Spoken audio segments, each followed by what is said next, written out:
It's the Full Court Press with Eric Frandsen and Jason Walker. Welcome back to the to the show that we're doing right now. Following the local teams, breaking down the biggest games with in-depth analysis and team interview. Join the show by calling into 435-752-1069 or text 435-339-0321. It's the Full Court Press. Rose, ends it. Yes! Caught! Touchdown! They did it!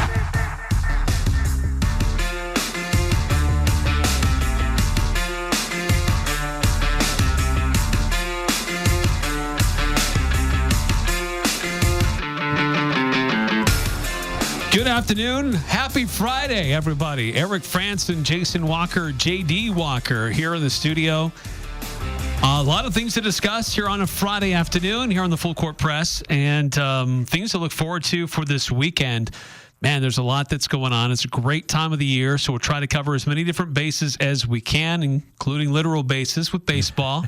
We'll do that. We'll talk football. We've got basketball on the docket, hockey if you want. We've got soccer, a full buffet, if you will. So come with a full appetite because we're going to feed you with a lot of different topics.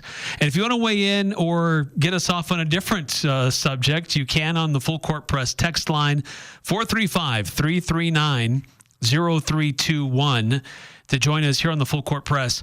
Yeah, we've got 4A football playoffs, the first round going on this afternoon. We've got the championship game for girls soccer taking place at 5. We've got girls playoffs and girls volleyball playoffs tomorrow. Utah Jazz are in action. Utah Hockey Club with yet another frustrating loss on home ice. So, yeah, a lot of different things. And then also kind of the last thoughts that we have before Utah State takes on Wyoming. And love to continue to get your thoughts as well, as now we are approaching about 24 hours to game time for the Aggies in Laramie to take on the Cowboys. 435-339-0321 if you want to be part of the show. And got a couple of texts coming through before we got rolling.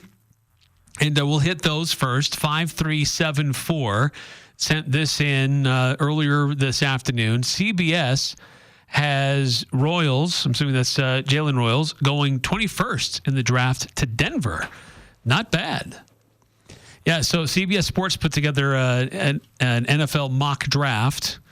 And, Jalen Royals sitting there at number 21, be a first-rounder. We're seeing a premium put on receivers who can make big things happen, and Royals is one of those sure hands. And then not only is he a danger to go over the top, but he touches it anywhere on the field. He'll make you miss, look foolish, and get there. So it's not surprising with, receivers, Justin Jefferson, those guys these days making $40 million a year, trying to pick up that talent to help your team out. I could see that.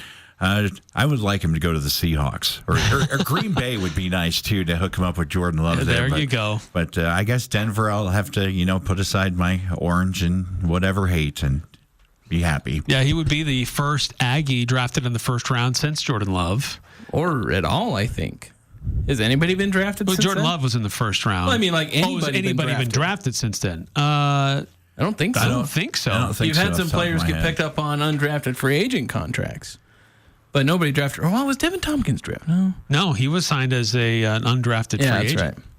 I was confusing him with Darwin Thompson once again, who got drafted in like the 6th round, I want to say. D-Train. Yeah, D-Train. Yeah. Yeah, I think you're right. I think he would be the only other Aggie that's been drafted since then. And we've had a number of Aggies in the NFL on practice rosters. And we've seen a few make Tipanali made a roster and played for a little while, but those guys that are in the NFL now or been in recently, none of them were taken in the draft after Jordan Love. So I think you're right. Yeah, correct us if we're wrong. If you can think of somebody else who has been drafted since Jordan Love. Yeah, but Royals is going to get drafted. I'm not intentionally skipping them, missing them. It's if there's a mistake there, it's unintentional. Yeah, Royals would get drafted barring an injury that decreases his value. And although even then, you'd probably see a team take a flyer on him. So it'll be nice to see him drafted, get a chance. I imagine he'll come out after this year. I don't know what he would gain, particularly from staying yet another year, because last year was what got him on everyone's radar. And this year, he's living up to it entirely. So, does he have another year of eligibility? I believe he does. I'm pretty sure he does. But it's kind of a big jump he made. If you looked at the preseason rankings and stuff, they were talking about 5th and 6th round. I remember the Bills in the 5th, 6th round.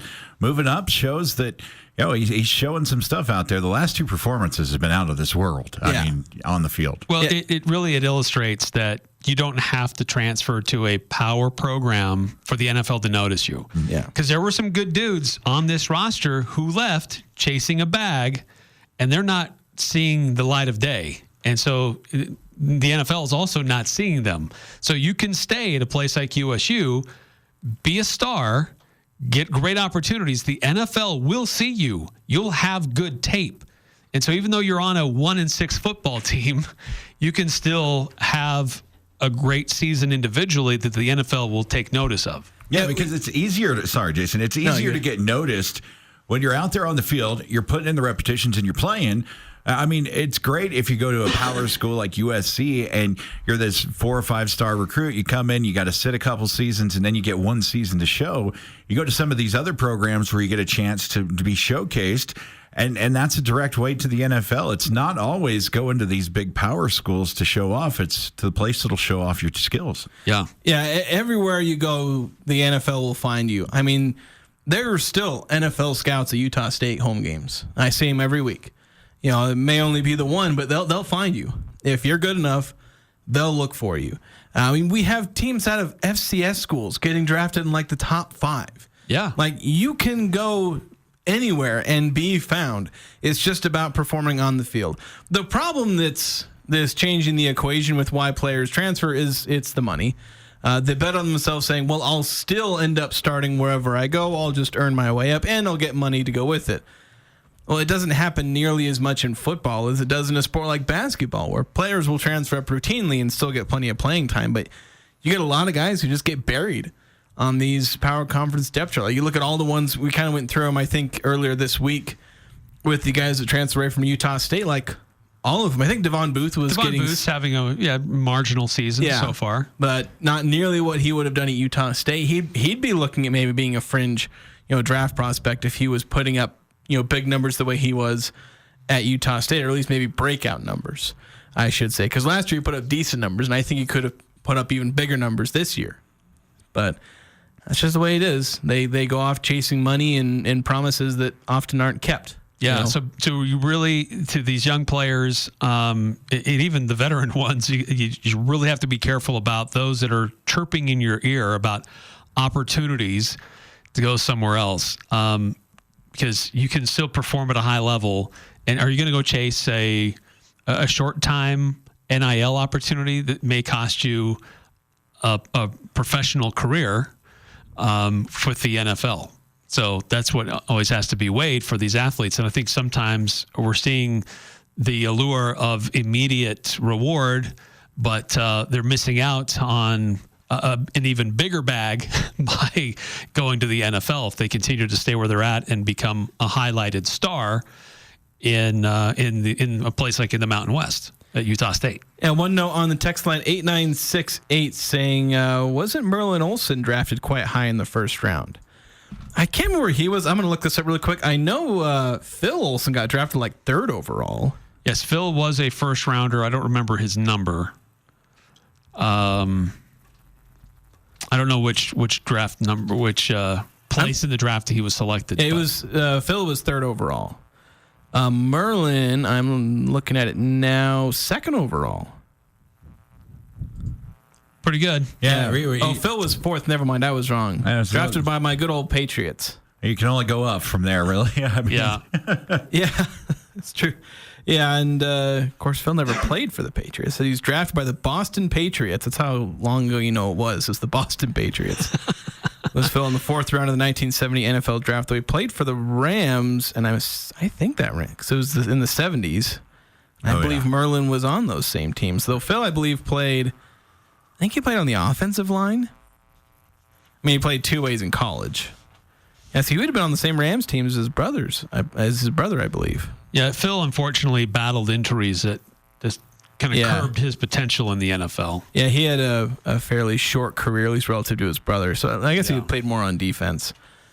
That's where all of his stats are. I think relatively most NFL defensive line players have a short career compared to Merlin Olsen. I think everyone has a short career compared to Merlin Olsen. Whether it's length or stats that you just match up. Fearsome foursome. I remember my dad talking about those Rams teams. They went to Pasadena in the early '60s, and growing up with those Rams teams and Chuck Knox and all that stuff. That's how come I'm a Seahawks fan. That connection. But yeah, Merlin Olsen. My mom actually, I don't know if it was Merlin, but it was one of those Rams game in the 70s. She said she would watch football until she saw somebody's pants split. And sure enough, it was a Rams game, primetime game that year that somebody's pants split. And then she never had to watch football with my dad again. 15 years, 14 Pro Bowls, including when he made the radical position change late in his career, at least according to Pro Football Reference, from left defensive tackle to right defensive tackle. Radical. Being ambidextrous, man, Couple other texts coming through. 5338. The 5338 Sports Reeducation Academy and Think Tank invite all sports fans to participate with us in another Saturday sports triple header. First, Rob Nielsen and his Aggie volleyball team will defend Club Estes against Fresno State. While that match is ongoing, the Utah Hockey Club will take to the ice in La La Land against the LA Kings. And finally, Aggie football will invade War Memorial Stadium in Laramie, hoping to grab a real victory rather than another moral one. Yeah, it's a very busy weekend. You got a busy Friday, too, because you've got women's basketball playing tonight, Utah State hockey playing tonight as well, Jazz. So you can have back-to-back triple headers. I don't know where all those games are relative to each other in terms of time. I think they're all almost right on top of each other, so that might be tricky to watch all of them. Multiple screens to make it happen. Screens. We'll also have Coach Rob Nielsen on Aggie Game Day tomorrow. We were able to lock him down for an interview a little bit earlier this week, so we'll talk about the volleyball team and asked him if he's going to help me out with my cardiac medication going to those fifth sets all the time, like telling him, man, I need my heart health is growing here, but I need a little break from that. He needs to get it wouldn't be NIL, but he just needs to get some kind of sponsorship from the local Logan heart doctors. USU volleyball brought to you by defibrillators. Yeah, that's right. The AED machine. Yes, basically. Your local heart doctor, Logan Regional, sponsors this fifth set of Utah State volleyball. 9315 texting in, 1 in 5 losing record means nothing to the NFL if you're performing. It's very true. Yeah, remember Josh Allen, he got drafted, was he 5th overall? Yeah. And he was completing only 50% of his passes. His stats were actually kind of bad, but everyone watched Josh Allen play, so everyone knew how good he could be. And I don't think Wyoming was particularly great during those years. I can't remember what their records were. They weren't horrible, but they weren't world beating either. They're just kind of mediocre. They had Josh Allen, and then they're just kind of like everyone else. I think the NFL actually does look at the record, but maybe not in the way we think about it. Because if they look at a guy like Jalen Royals and they say, okay, how's the season going for him? And he's still out there producing, hustling, hobbling. We might have to see him on crutches out there taking routes and stuff. He'd still beat everybody in the house. He'd still catch 3 or 4 passes. I think that just shows, just the resolve and resiliency of a young athlete when they're be able to go through stuff like that. So I think they look and they see, hey, this young man's got his head screwed on straight. If things go rocky, he's still out there catching 11 balls for over 200 yards. Yeah, right. If the team has a losing record, if they're not fighting for a bowl, do they still go out there and play hard on every down? Yeah. That's what they're interested in. That's what they want to see. Yeah, I imagine, I can't speak because I've never been an NFL scout, but you'd probably approach it the same way that we might approach analyzing a preseason game. The scoreboard isn't necessarily going to be the most important thing. Maybe you take some of it into account because great players are going to lead to wins, but you just want to see how they're performing down to down. As you mentioned, even in a losing situation, are they still going out there and performing? So, yeah, Jalen Royals' stock isn't necessarily falling just because he's on a team with a losing record. But I imagine the only position where they might consider that is quarterback, where you want to have the guy who leads his team to wins and has all the, all the important stuff, national championships, Heisman's, all that. But still, what matters is how can they fit in a particular system. The his name is escaping me. The head coach of the UConn women's basketball program. I can't remember that. He's had a long run of success. He's won a lot of national championships. Oh, Gino Oriyama, something like that. Anyway, I saw a clip of him. Somebody was asking him, "Man, you seem to always get the best players, and you just walk in and you just always get the best players, whoever you want." Seems like he's like, "No, that's not true. I don't get whoever I want. I am selective, but not everybody who wants to play to UConn comes to UConn." And he explained that one of the things that they look at when they're in scouting is they want to watch a bad game of one of their scouts that they're looking at, or one of the prospects, that they're looking at, and they want to see what they do when they go to the bench. They want to see how they behave. Are they down? Are they sour? Are they not communicating to the coaches and other players? So they're watching body language. And so it was a really high on their metrics, like just the character of the individual, not just their talent.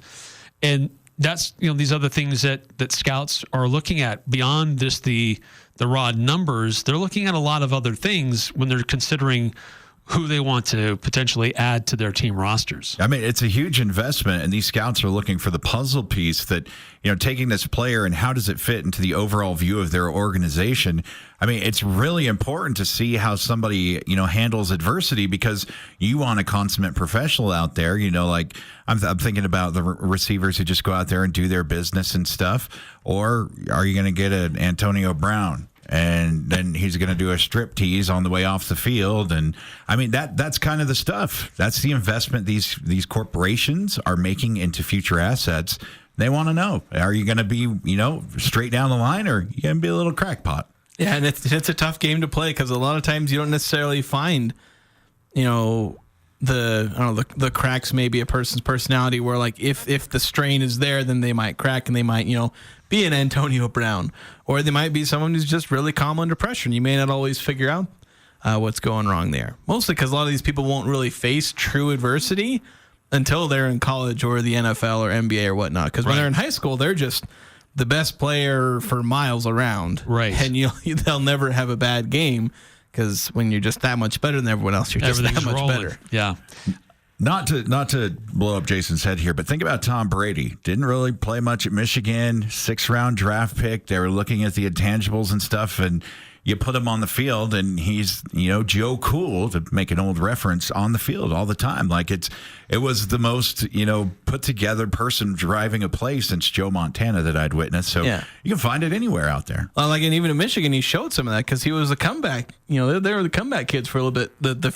When he was playing, because they were splitting time between him and I forget the name of the other guy. Yeah, was it Drew Henson? I don't know, but Henson was drafted by the Cowboys and then played baseball and all sorts of stuff. I know they've had some. Yeah, because that was him, because the guy who also played baseball, and they were trying to play him some, because he was super talented, at all the wow factor, and they wanted to keep him from going and playing baseball. Yeah.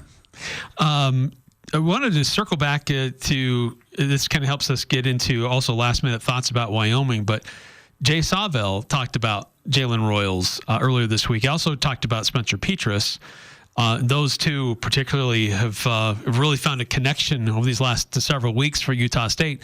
But Jalen Royals is no secret. He's no under the radar guy. I mean, it's not anymore. CBS Sports has put out with their projected first-round draft order and have Royals going at number 21. But here's what Cowboys coach Jay Sawvell had to say about Jalen Royals and also about Spencer Petras earlier this week. He's a good player, but he's also pretty dynamic with the ball. What Horton liked that way. Lockhart was just more straight deep ball. I think with Petras, the thing that he does a really good job with is he sees the field well, and he gets the ball to people in spaces that they can do things with it, to where they catch the ball and then have the ability to run after the catch. He delivers a pretty accurate ball, and he's got a good arm. They spread people out all 53 yards on the field width-wise, and he's got the arm to get it the full field. And I think anytime that you deal with, you have to defend that much grass, it's always a challenge defensively because it gets you into more isolated situations, and your players have to play really, really well. And so that's what we're going to have to do this week. Yeah, and I hope Royals is good to go. That is the lingering question for Utah State offensively, because it looked like he was working his calf with one of those massage guns. I don't know if it was just a cramp or if he strained something, because he limped off the field late in the game against New Mexico. And if he's not a go, then boy, the rest of that wide receiver core really needs to step up. Yeah, that'd just be massive because, in the last 4 games, Spencer Petras has thrown for 370 yards on average. His worst yardage performance in the last 4 games is 293 yards.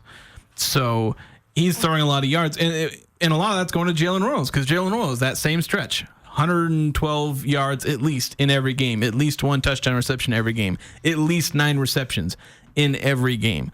And Royals' average over the last 4 games is 166 yards. So half or a third of Petras' yards are going to Jalen Royals. And that is including a 211-yard game against, I think it was Boise State. So that is a huge potential loss. And Kyrese White and Jack Hester have both had, I think between them, they put together 3 really solid games where White had the 131 yards against Robert Morris, had 8 or 9 catches for 96 yards against, I think it was UNLV. And then Hystera had the 152 yards a couple weeks back as well. So, you've got some guys who can step in, but that doesn't entirely, unless one of them just completely goes off or both of them go off, I don't know if it truly makes up for losing Jalen Royals. And that's a huge loss, because suddenly an offense for Utah State that is potentially dynamic is suddenly just kind of decent. I would dedicate my legs to Jalen Royals for science, but he would probably end up being slower. Yeah. So, I talked to some of the beat writers for the Cowboys today, and there's a lot of kind of hype with the 2-system quarterback coming in. I didn't have the heart to tell them that they're really not at the time that it's worked out very well. But they are worried about their offensive line. One of their studs, Harrison Whaley, the running back, not sure if he's going to come out. It's been kind of iffy. But one of the things I've noticed is on the schedule, if we're looking for a team for the defense to shore things up and find something to grasp onto, this Wyoming offense is definitely where to go at it. The 2-quarterback system, they're going to shovel it. They're not going to get into a rhythm. I really think this is, if the defense is going to stand in this second half of the season, this is where it starts. And on offense, I think if Royals is out, I still think we have a great chance to put up points. Otto Tia has also been making some improvements with how he's caught the ball and used his body to shield things. I think we're looking at about a 35-21 game against the Cowboys where the Aggies win. I think we end the losing streak on this. Wyoming's really in a rough situation where they're at. Their defense is coming back, but looking at the stats and the breakdown between everything, if we just do on offense what we have done the last couple of weeks, and the defense can just be 5% better, 10% better there, and maybe with the quality of the talent on the offensive side for our opponent, it's something that could come out and the defense could have their shining game of the season so far. Spot on, I think. I like that. And if you want more analysis, Jason, you've got your preview, Utah State and Wyoming on CashValleyDaily.com. Quotes, lineups, information about the matchup tomorrow. So folks want to get more detail. Yeah, depth chart, injuries as best as I can track them. Yeah, so the list is growing longer and longer. And I lost the one I had for last week, and so I had to kind of recreate it a little bit. So I may actually be missing 1 or 2 that I forgot about. A lot more on that. Continue to get your last minute thoughts and keys or predictions for what will happen tomorrow for Utah State and Wyoming.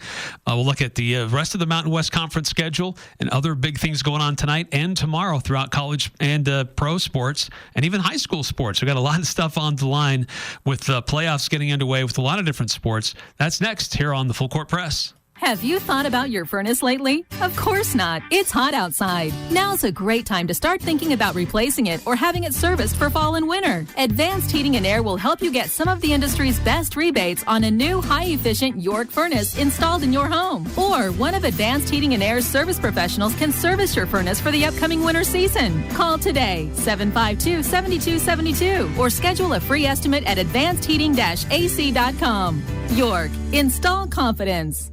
This is Brent Wallace with Cache Valley Bank, and we understand that concerns about fraud can weigh heavily on you. Your peace of mind is important to us. That's why we're committed to looking out for you and your family. Our team keeps a vigilant eye on your account, and if you ever have concerns or need support, we're just a call or visit away. Whether you need advice or just someone to talk to, our friendly staff is ready to help. We're more than just a bank. We're your neighbors, and we care about your security. Visit your local branch today. Cache Valley Bank, member FDIC.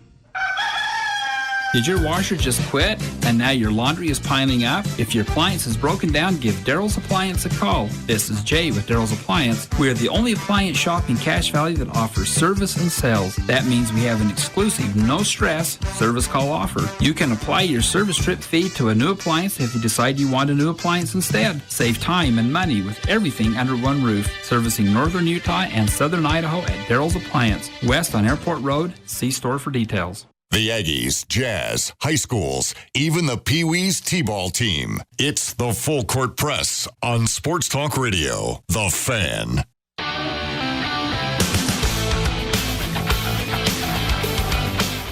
think they're very well coached. We know it's going to be a tough game. Anytime you go to Laramie, it's always a hard-fought game. Yeah, it's always tough to play in Laramie. Elevation. Sometimes there's wind, cool weather can make it tough, but it shouldn't. I mean, it's looking like it'll be decent. Nothing too crazy, abnormal. It's football weather. Yeah, really. Yeah. But not too cold. So elements really shouldn't be an issue tomorrow for Utah State at the Wyoming Cowboys. Yeah, kind of on that. Yeah, did you read 9 through and 5's note? Says a big key for tomorrow is no crazy weather. Oh, right heavy there. Wind. I didn't see that. Heavy wind that affect passing and kicking. So, which I don't think there'll be any of that. It might be a little chilly, slightly.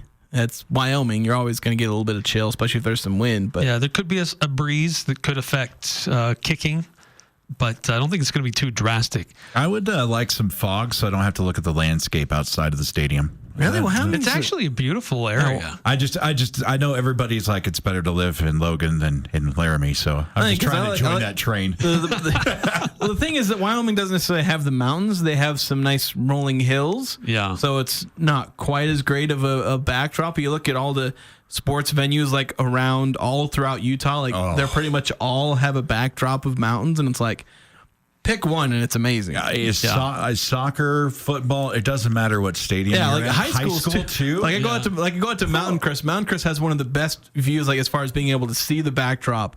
And it's spectacular. Of course, they're like halfway up the mountain, so it's a little different there. But yeah, go to Merlin Olsen Field, Rice Eccles, Lavelle Edwards, all spectacular views of the mountains. By the way, 8791 texting in earlier, we were talking about if you stay in a place like Utah State, the NFL, and have success, the NFL will see you, and you'll have an opportunity to go there, and greater financial opportunity going to the NFL rather than going to chase an NIL deal somewhere else where you get buried on a depth chart. But 8791 saying Cam Rising has made millions playing for the Utes, and he's not good enough for the NFL. Sometimes it's good to chase NIL money. I'd take note of the fact that he says Cam Rising has made millions playing on the Utes roster, maybe.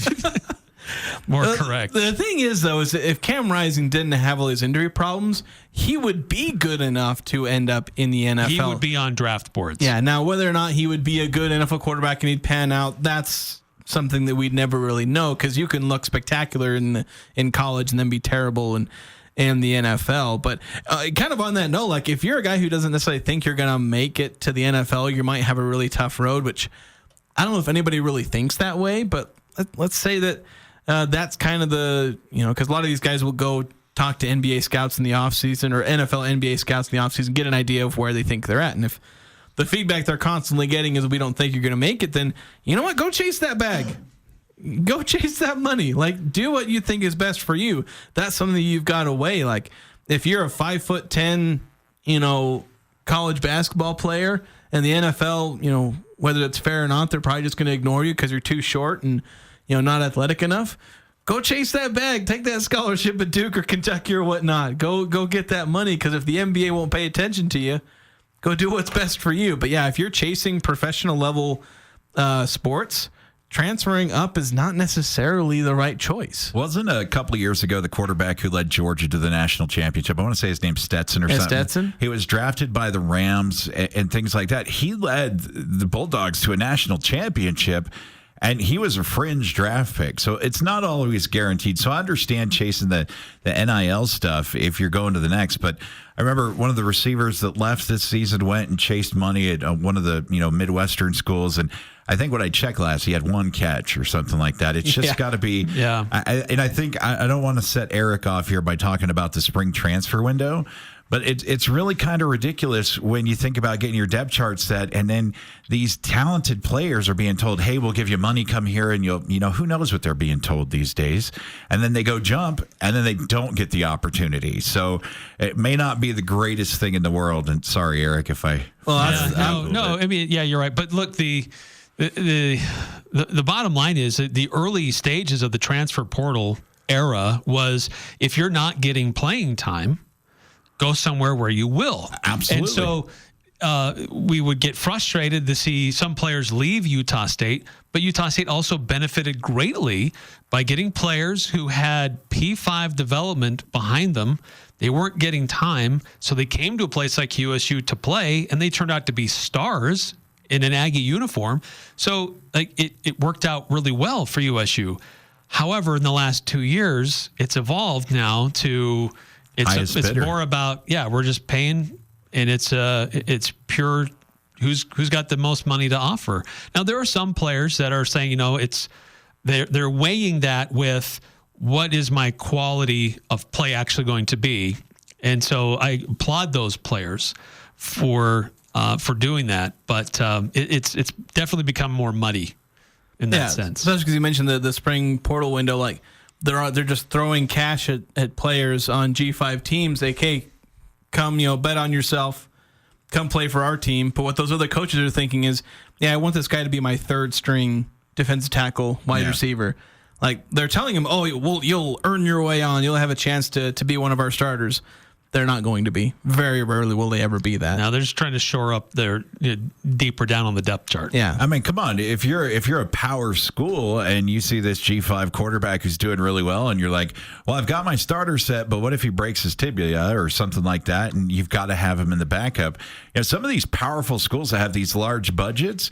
Can you imagine just going in and saying, well, I'm going to pay that kid $500,000 a year to not go to my competitor across town? I mean, that's something we could see in the future too. It's kind of the Wild West right now. And I imagine some days there'll be a clamp put down on it, or an attempted to clamp. And then, of course, we'll have all the attorneys come in and figure everything out. Yeah. They always win. The attorneys are undefeated. Billable hours. Yes. Let's actually talk about the Mountain West, because we've got... really quick, 8968. Then she says, it doesn't matter where in southern Wyoming, it is going to be windy. It only blows 400 days of the year. And it's cold. So there's our weather report from 8968. I like that. It's true. So, Utah State at Wyoming. I'd love to continue to get your predictions, or keys, if you will, for that game tomorrow afternoon. But there's a major football game going on tonight in Las Vegas. 17th ranked Boise State at UNLV. A team that was ranked, fell out of the rankings, is starting to receive votes again, and could jump right back into the college football playoff discussion if they win tonight.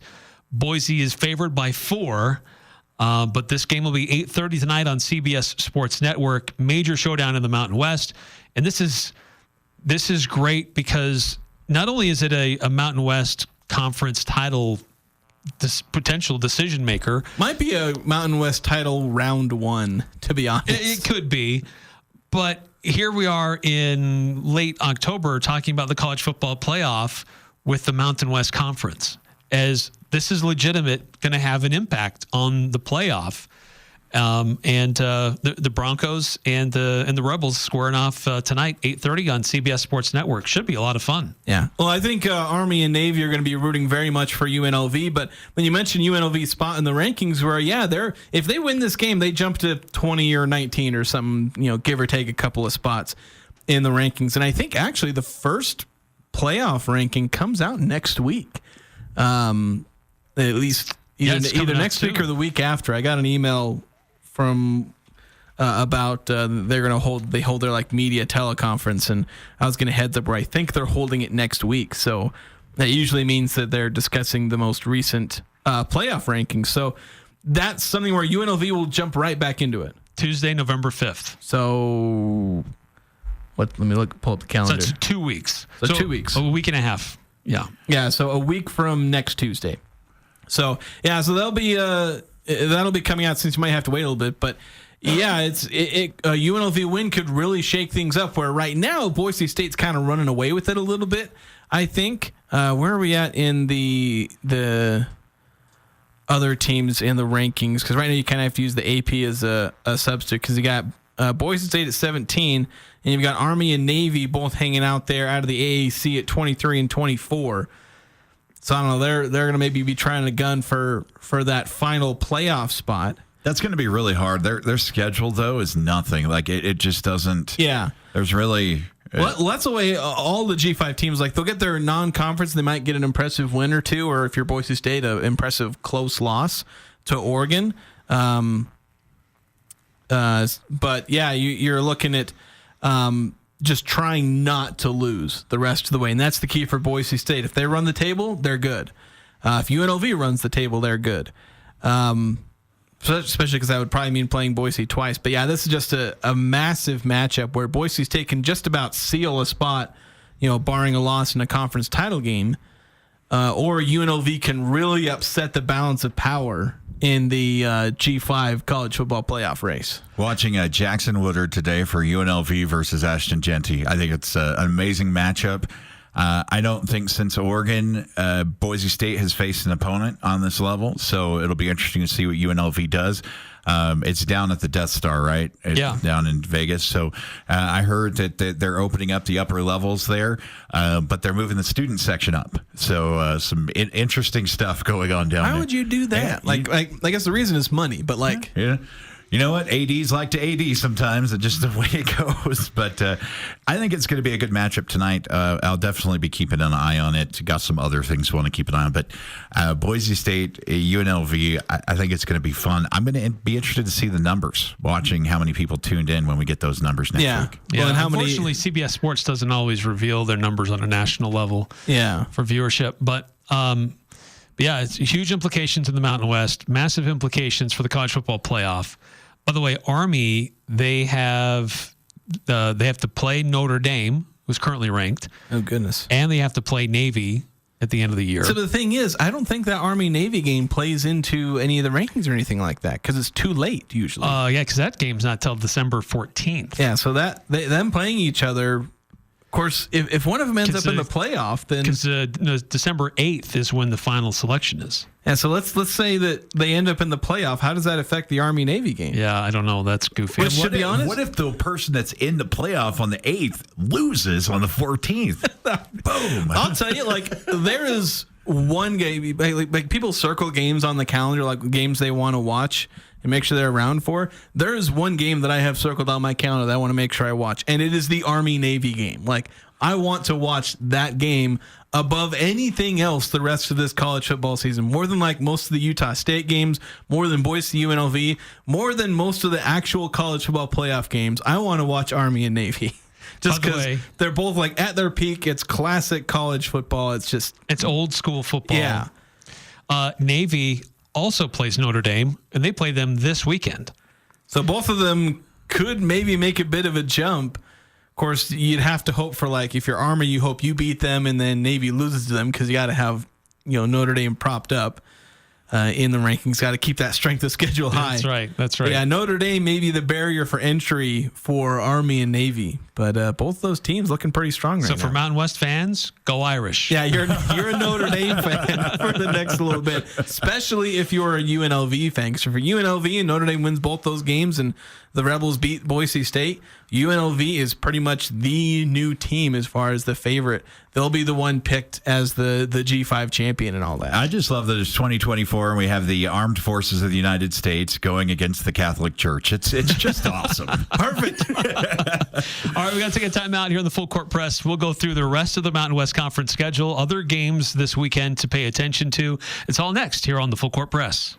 The convenience and security a Generac backup generator can bring is unmatched. Golden Spike Electric is your local source for Generac sales and service. Act now, and for a short time, take advantage of Generac's free 7-year warranty. Get yours today at Golden Spike Electric, your trusted source for safety and security. Generac keeps you in control. Golden Spike Electric, powering your peace of mind. Online at gsegenerators.com or call 257-3016. They also service other models. This is Kyle at Advanced Door, and we guarantee every garage door we install for a lifetime, parts and labor. That's every door, every spring, every roller, every track, every motor. The entire garage door system guaranteed for a lifetime, parts and labor. We're Advanced Door, and we guarantee you'll be hearing this for a long time. Find out more at advanced-door.com. That's advanced-door.com. Whether you're a farmer working the fields, a homeowner tackling weekend projects, or a contractor building the next big thing, you need a Kubota machine that works as hard as you do. And Cash Equipment is home to all your Kubota equipment service and parts needs. From plowing fields and clearing land to digging trenches and moving material. Come see why Cash Equipment and Kubota are the choice of champions on the farm, at home, and on the job site. Cash Equipment in Hyde Park and online at cashequipment.com. Since 1896, couples throughout Utah have shopped S.E. Needham Jewelers for their diamond engagement ring. We offer our integrity price guarantee on a beautiful selection of unique, high-quality diamond engagement rings. Gals, you'll love our rings, and guys, you'll love our prices. We price our diamonds at internet pricing. Review the web and come see, hands-on, our beautiful selection. Shop and compare. Get S.E. Needham quality at internet pricing, where Utah gets engaged. S.E. Needham Jewelers, middle of the block at the sign of the clock. They never could play it, but they sure can talk about it. Eric Frandsen and Jason Walker on the Full Court Press. They're extremely physical with Wyoming's defense. I know they're well coached. You look at their record and you would assume they're not very good, but that's not the case at all. Like I said, they played some tough games and they're flying around to the ball. They play sound defense, and they're in a lot of these games. They just hadn't been able to finish.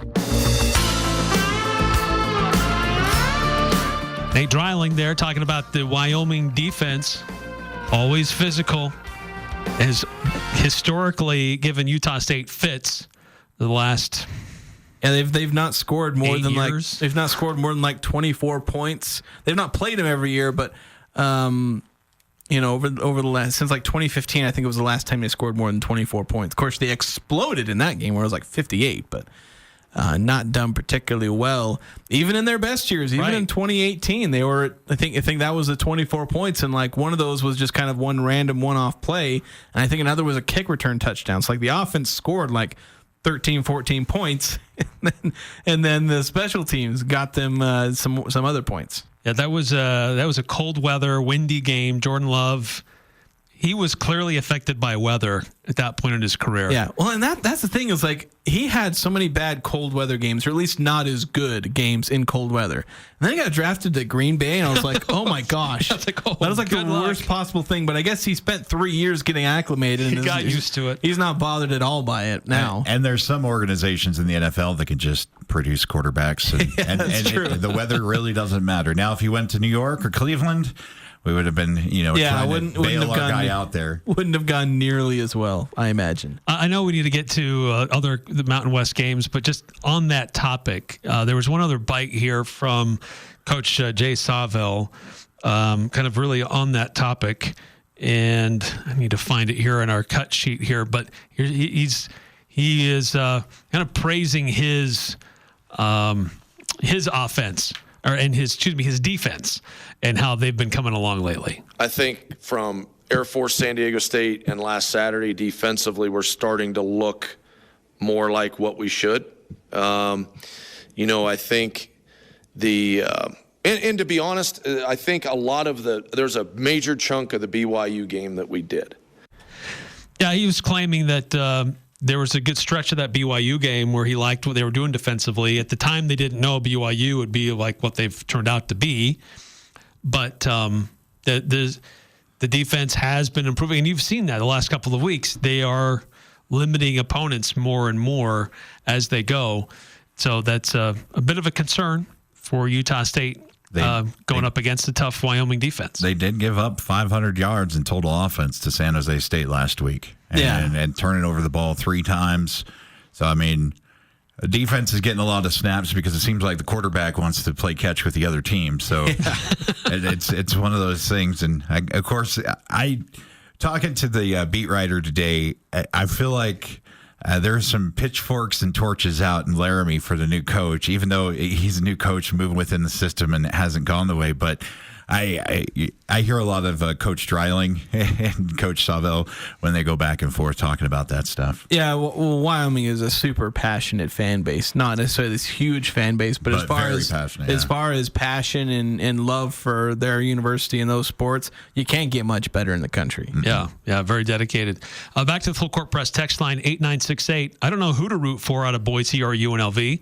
Goes back a while, but I really don't like either team. But I guess I don't like Boise more. That's probably where, for most Utah State fans, that's more of a, we just kind of conference rival. You root against them, obviously, when they're playing the Aggies. Things got a little spicy because of that basketball game last year. Of course, Utah State fans just, happy that they won that game and just kind of make fun of UNLV. I think UNLV hates Utah State more because of that. Yeah. And Utah State's just like, I don't care. Yeah. But Boise, obviously, there's a lot more between Utah State and the Aggies. So most Aggie fans would probably lean toward UNLV, but maybe in the case of 8968 where it's like, they don't really care either way, I'll just pay attention to it for a good football game, though. I'll be watching basketball tonight instead of football. Thinking about last night, the Lady Aggies beat UNLV down there in Vegas. That's true. I would just kind of like the beat down to continue through the weekend. So, I'd like to see Boise State do it. I'd like it to be really close and Genty to only have like 60 yards rushing, but it's not going to happen. He only gets 60 yards rushing if he breaks his leg on his first carry of the game. Right. For the good of the conference. Yeah. For the good of the conference, Boise must go to the playoff. Yeah. Okay, so other games going on this weekend. Saturday afternoon, starting at 3 o'clock. We'll see New Mexico and Colorado State square off in Fort Collins.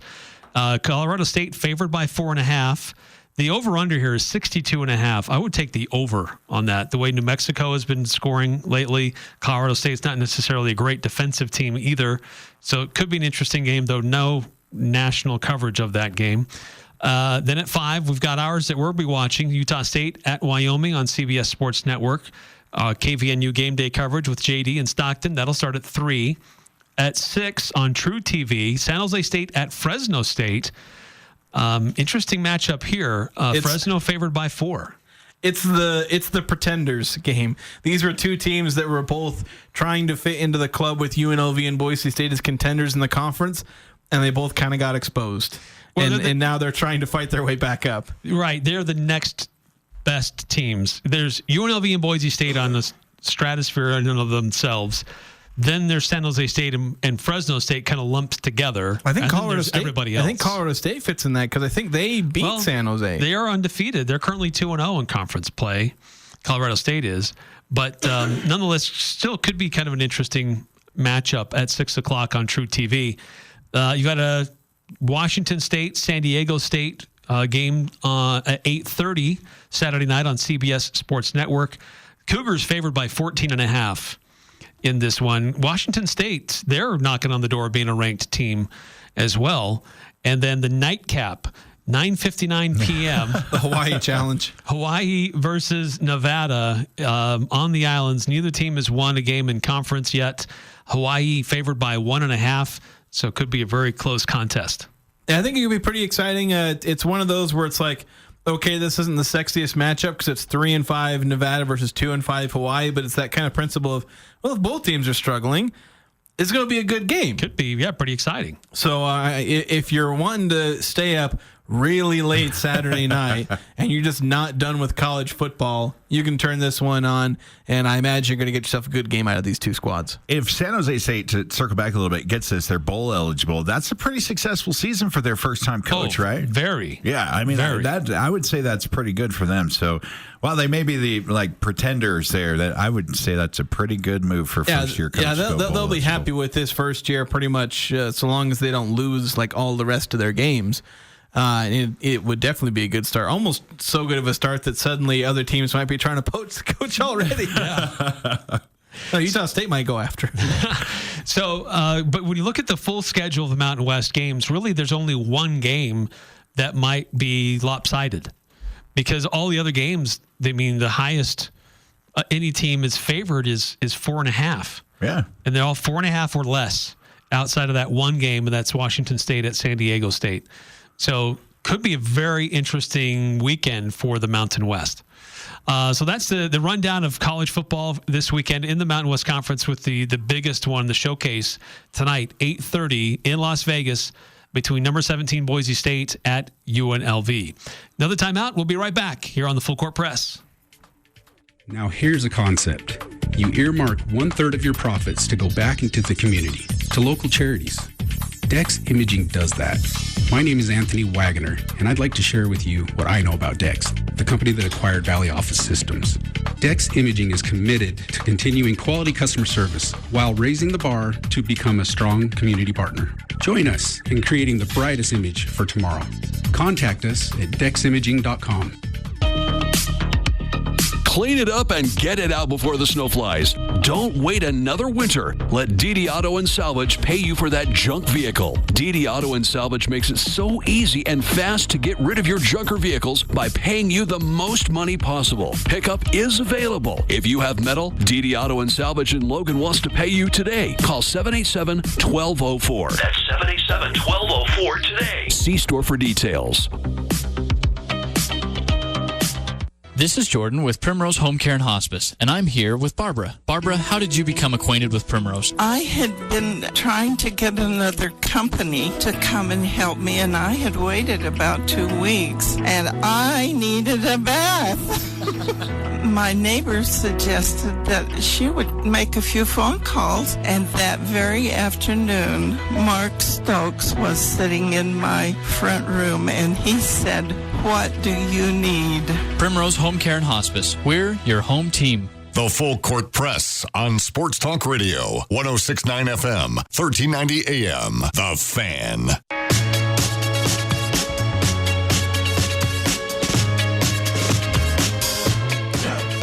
How's diesel treatment at Napa Auto Parts? Case lot price of $12 for a half-gallon jug. Or how about picking up a 50-pound bag of Blue Heat ice melt for only $10?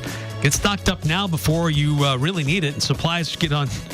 It kind of run on to supplies when it gets cold and snow. So go be prepared for cold weather now with your help from your friends at your locally owned Preston to Providence Napa Auto Parts stores. So, yeah, big weekend in college football, but we've got some football news as well. Utah State women's soccer had an important game last night. They get the win. And Jason, I've already talked to Jason about this. I was a little confused by some posts on social media about Utah State clinches, and I was confused with the standings. But with the win, Utah State is advancing in already to the conference tournament. Is that correct? Yeah, so the thing is they've clinched a spot in the Mountain West tournament because in a lot of the sports that aren't basketball, it's not everybody goes. It's like the top 6 teams. Like in volleyball, it's like the top 6 teams. And in soccer as well, where they'll have like 4 teams playing the first round, 2 teams get a bye, something to that effect. Or again, I don't know if it's exactly 6. I might be off by 1 or 2 on the format. It may only be like 5. But yeah, so that's where they're clinching a spot. Boise State and Colorado State have already clinched their spots in the Mountain West tournament. So that's what they've confirmed. Thing is, Utah State is in 3rd in the standings. They have the best overall record of anyone in the conference. But Boise State and Colorado State are both 7-0-2. Utah State is 6-1-2. So they would need Boise State and Colorado State to lose. And I believe at that point they might it'd probably just be a shared title because I don't know if they have any specific tiebreakers as far as who would be the number 1 seed in the tournament. That might come down to like goal differential or other tiebreakers. Utah State can control one of those two because they played Boise State in the regular season finale. Colorado State, they just have to hope they lose because they did play them, but it was a tie. So Utah State's kind of dropped that opportunity. I also saw last night was Coach Manny's 50th win with the program. I saw USU Soccer retweet that out yesterday. I had noticed that, but yeah, he's racking them up. Yeah, he is. So Coach Manny Martins for 2024 already wrote it in on my ballot. Basically, Logan Mayer, governor, president, whatever he wants. Grand ambassador of the galaxy. There's the guy to ride in for governor. Yeah, I like that. So yeah, congratulations to Utah State women's soccer with another win, and still more to accomplish for them. Speaking of soccer, Mountain Crest girls soccer getting ready to start here in a couple of minutes in their title game. Let's go. Taking on Timpanogos in Harriman. So we'll keep an eye on that next hour as through the course of the game. We'll also preview the other playoff games that are going on for football, girls volleyball, give you a rundown of all that. Utah Jazz will be in action tonight, taking on the Golden State Warriors. Utah Hockey Club with another frustrating loss. The offense has suddenly disappeared from this team. And wanted to get JD's thoughts about the World Series as well. So a lot of other things to discuss next hour on the Full Court Press. So don't go anywhere. Stick around here on 106.9 FM, 1390 AM. We're also streaming on 1069thefan.com and the 1069 The Fan mobile app. I'm Dan Patrick, and this is Above the Noise. Whenever a quarterback fails to perform for the team that drafted him, a lot of fans are quick to label that player a bust. The most recent example, former number 1 overall pick Bryce Young. The former Heisman Trophy winner has admittedly been unimpressive in Carolina. But based on recent history, there's no reason to believe that we have seen the last of him. The NFL's current landscape has been dominated by quarterbacks given a second chance.